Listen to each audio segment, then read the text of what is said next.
Hello दोस्तों, स्वागत है आपका आपके पसंदीदा प्लेटफॉर्म नोट्सबुक आईएएस पे। आज हम लोग एक नए सुर्खियों के साथ एक बात करेंगे मुख्य रूप से डब्ल्यूटीओ के बारे में, जिसका आज 30वां वर्षगांठ जो है मना रहा है डब्ल्यूटीओ यानी वर्ल्ड ट्रेड ऑर्गेनाइजेशन, जिसकी स्थापना कब हुई थी आपको पता है? 1995 में।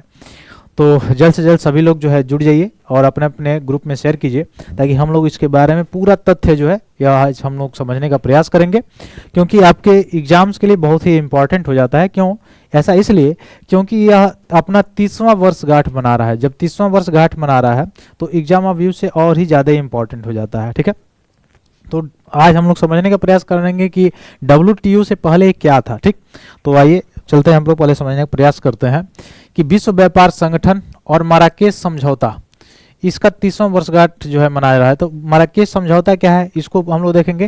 हालांकि इससे पहले हम लोग समझने का प्रयास करेंगे कि डब्ल्यूटीओ कब आया अस्तित्व में, इससे पहले क्या था। ठीक है, तो देखते हैं। उरुग्वे दौर की वार्ता जो चल रही थी 1986 और 94 में, उसकी समाप्ति के बाद 1994 में 123 देशों ने मराकेश, मोरक्को में हुआ था। मोरक्को आपको पता है कहाँ पे है?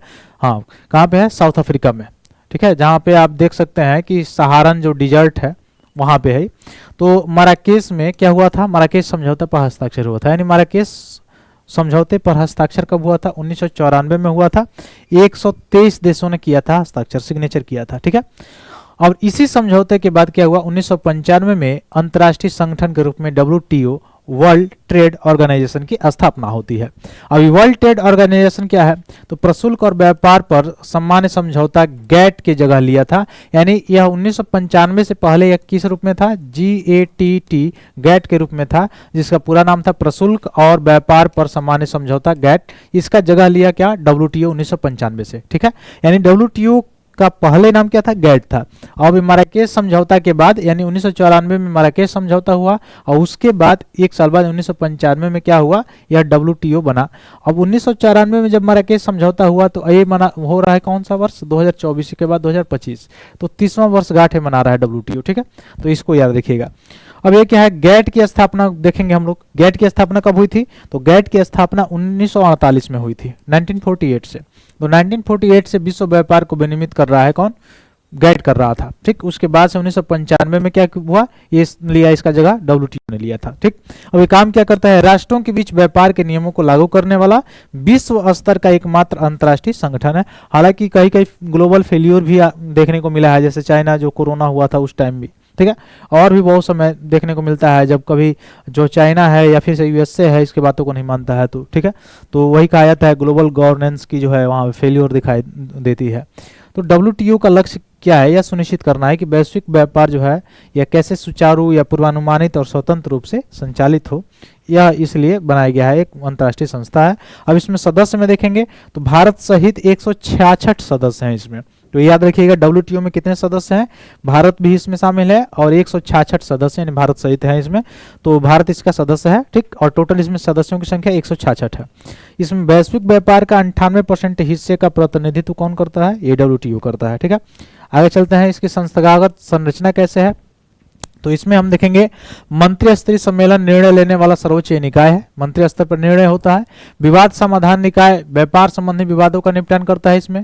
इसका मुख्यालय अगर हम बात करें डब्ल्यूटीओ का, जिसका स्थापना 1995 में हुआ था, इसका मुख्यालय कहाँ पे है? जिनेवा, स्विट्जरलैंड में है। तो स्विट्जरलैंड के जिनेवा में इसका हेडक्वार्टर जो है वह है डब्ल्यूटीओ का, ये भी ध्यान रखिएगा। अब इसका क्या मुख्य रूप से देखा जाए मोटो है?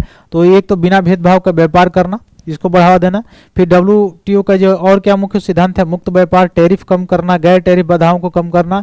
फिर क्या काम है? निष्पक्ष तरीके से प्रतिस्पर्धा, कंपटीशन को बढ़ाना, यानी निर्यात सब्सिडी को हतोत्साहित करना या डंपिंग को रोकना। ये सारी चीजों को करने का काम कौन करता है? आपका डब्ल्यूटीओ करता है। ठीक, अब डब्ल्यूटीओ की महत्वपूर्ण उपलब्धियां क्या है? तो इसको देख सकते हैं थोड़ा सा। पहला उपलब्धि है कि ट्रिम्स जो हुआ था, यानी व्यापार संबंधी निवेश उपायों पर जो समझौता हुआ, इसके संबंधित में देखिए सदस्य देश कोई भी, जो 166 सदस्य हैं, कोई भी देश ऐसा उपाय लागू नहीं कर सकता जो विदेशी उत्पादों के प्रति भेदभाव करता हो।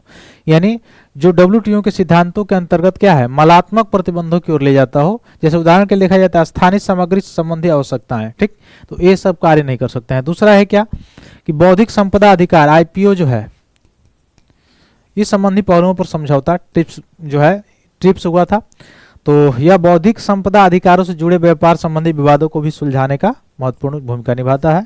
कृषि पर भी समझौता है, इसमें AOA है, यानी देखा जाए तो एग्रीमेंट ऑन एग्रीकल्चर। तो एग्रीमेंट ऑन एग्रीकल्चर पर क्या है, तो यह कृषि व्यापार के उदारीकरण पर ध्यान केंद्रित कर देता है और साथ ही देखा जाए तो कृषि उत्पादकों के लिए भी बाजार पहुंच और घरेलू समर्थन संबंधी उपबंधों को भी क्या करता है, शामिल करता है।